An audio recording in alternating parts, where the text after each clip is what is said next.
And you always knew the bad news was coming with Todd, because he'd go, here's the thing.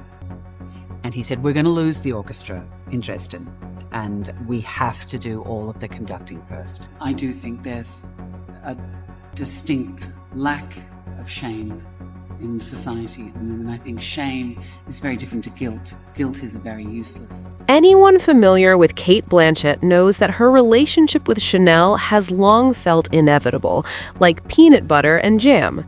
For more than a decade, Cate has been the face of the iconic fashion house, and the partnership has thrived.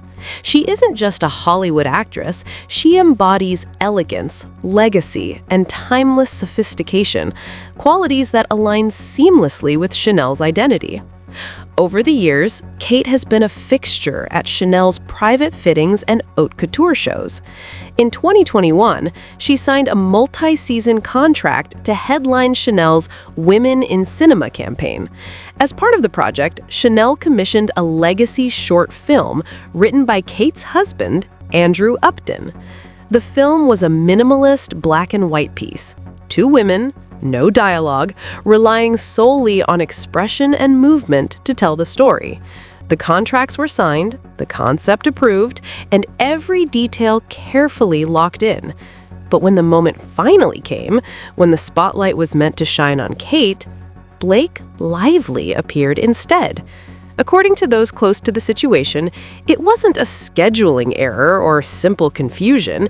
It was a deliberate and shocking replacement, one that left insiders questioning what really happened behind the scenes. You know, it's sometimes good to be really simple. I mean, Matisse says this fantastic thing. Fans were left completely confused. Just be simple. What was Blake doing there? What happened to Cate? Did the deal fall apart? As it turns out, there wasn't any falling out between Cate and Chanel. No drama, no disagreement.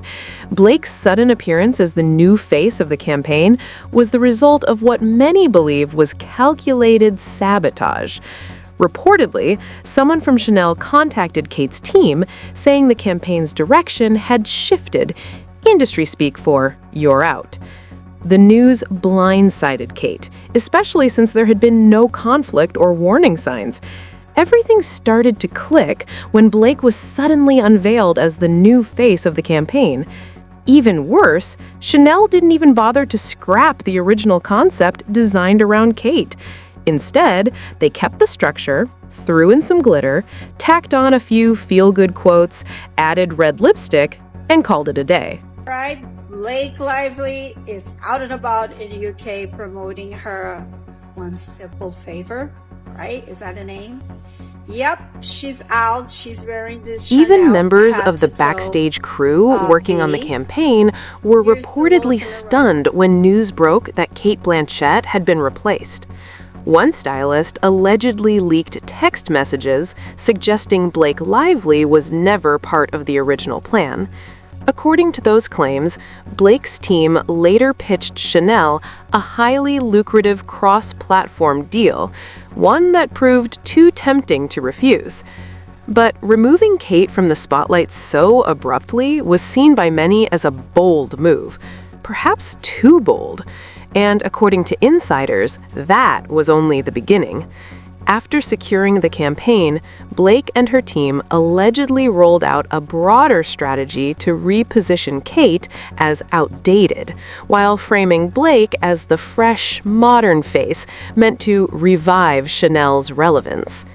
In March 2023, Chanel hosted a private dinner in Paris, an elite, invitation-only event attended by legacy actresses, directors, creatives, and brand partners. Cate had RSVP'd months earlier and was scheduled to premiere a short film written by her husband, Andrew Upton, during the evening. No, they're so look at these. They match my outfit. Look at those nails. Wow. Aren't they incredible? Those are amazing. I had time for that. I literally did it while it worked. It was a little chaotic. It was worth it. Then, just 2 weeks before the event, Chanel announced that Blake Lively would be honored that night as the face of its new campaign. Cate's short film was quietly scrapped and replaced with Blake's new campaign theme, described as cross-platform storytelling through beauty, film, and wellness. Surprisingly, Kate didn't cancel. She attended the dinner with her head held high.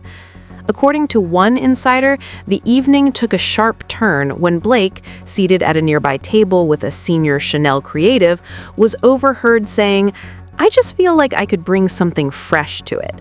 The script was beautiful, but kind of outdated, right?"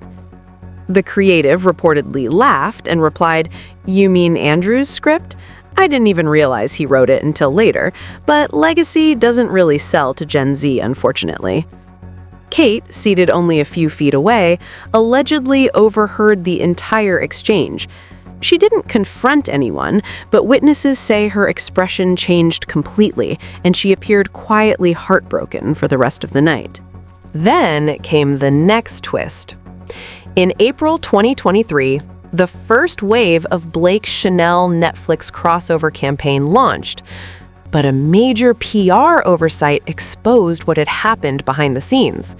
Chanel's team reportedly failed to cancel a feature article that had been approved back when Kate was still the face of the campaign. The piece, published in a British fashion magazine on April 16th, included multiple references to Andrew Upton's short film and Kate's creative involvement. The article remained live for only 3 hours before being pulled, but not before screenshots spread online. Social media erupted. Fans accused Blake of taking credit for Kate's work and erasing her contribution. The backlash was swift and intense. Kate never publicly addressed the controversy, but weeks later, while accepting a quiet humanitarian award in Berlin, an attendee recorded her speech. Though the clip was later removed, one line echoed across the internet. There's a difference between honoring a story and owning it as if it was always yours. One builds legacy, the other builds ego. Fans immediately interpreted it as a subtle but unmistakable dig. Meanwhile,